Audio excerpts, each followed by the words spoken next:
On a third day after the deadline to clear the encampments, no sign the city's order is working. We ain't going nowhere.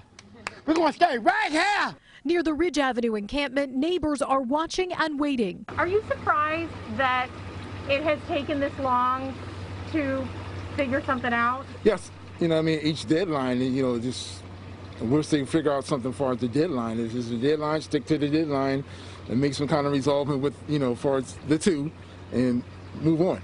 Residents in the neighborhood are also waiting for a grocery store scheduled to be built here. I'm on my way to the market now, and I have to catch a bus, and that would only be walking distance, a block over. Philadelphia is not the only city that has seen encampments and tried to remove them. I know for the public perception, it's why can't you just move these folks along, or why are they here?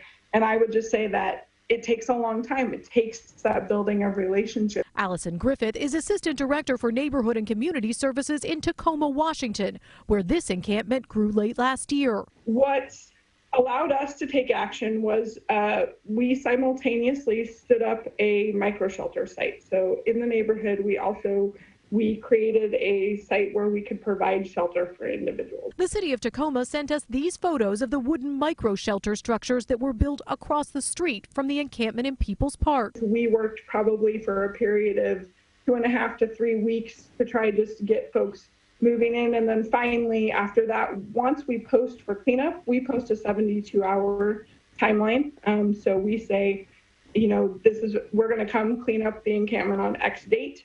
You have 72 hours to move and get all your belongings. She says everyone did move voluntarily. Back in Philadelphia, city officials say using force is a last resort.